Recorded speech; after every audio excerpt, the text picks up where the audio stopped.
Set the controls for the heart of the sun. In the summer of 2018, the Parker Solar Probe will lift off from Earth. It will spend the next 7 years spiraling inward to the center of the solar system. The Parker Probe will be the first spacecraft to touch our star, or any star. It will brush through the halo of hot gases that form the sun's outer atmosphere, the corona. The surface of the sun looks placid to our eyes, but it is pierced and roiled by strong magnetic fields. The fields trap gas blowing off the sun and lift it into glowing arcs and streamers. Scientists don't understand how the corona works, or why it's hundreds of times hotter than the surface of the sun. The Parker Probe will pass closer to the sun than any mission before it. To get that close, the spacecraft will make 7 flybys of Venus over 7 years, gradually tightening its elliptical orbit and shifting it closer and closer to the sun. A high-tech heat shield will protect the probe from the punishing radiation and heat of the corona. But within the shield's shadow, the spacecraft instruments will operate at a comfortable room temperature. As the probe passes close to the sun, it will briefly become the fastest machine ever built by humans, zipping along at a brisk 430,000 miles per hour. The Parker Probe is the first NASA spacecraft to be named after a living person. Eugene Parker is an astrophysicist at the University of Chicago.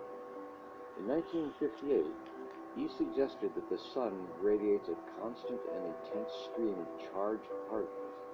He called it the solar wind. This wind pushes out comet tails and makes the long streamers seen in solar eclipses. With the Parker Solar Probe, scientists hope to learn more about the sun's turbulent corona, how it accelerates particles, and how it flings huge clouds of fiery gas outward across space. Huge waves of magnetized gas are called coronal mass ejections. If Earth gets in the way of one of these storms, it could be bad news. Our planet is protected by its own magnetic field, but a direct hit from one of these galloping clouds of particles and radiation could disrupt satellites and force astronauts in the space station to take shelter. In 1859, a powerful storm called the Carrington event produced auroras as far south as Cuba. A solar storm of that size today could cripple satellites and power grids around the world. If successful, the Parker Probe's mission to touch the sun may explain how solar storms form.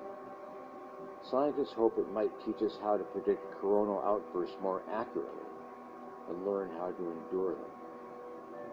We've always depended on the kindness of a star, here on a planet riding the gentle fringe of barely calculable forces. Living with a star is not easy, but we're learning.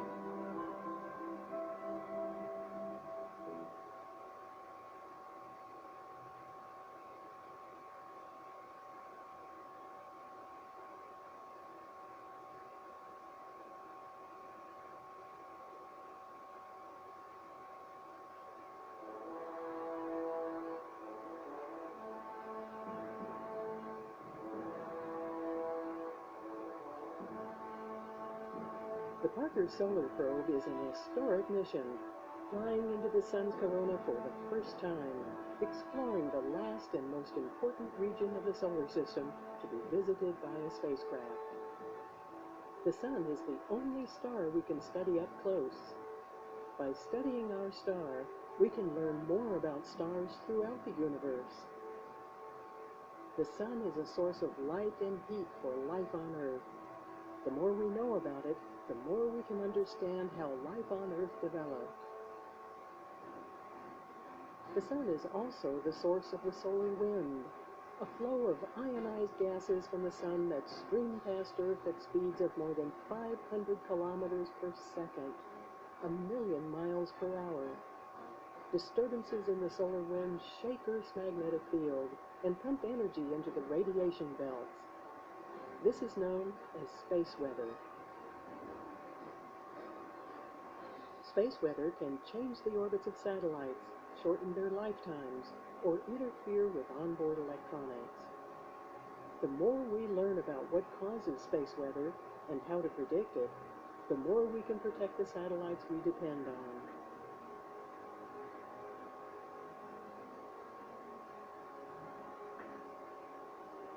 Less than 60 minutes after launch, the spacecraft separates from the launch vehicle and begins the post-separation sequence.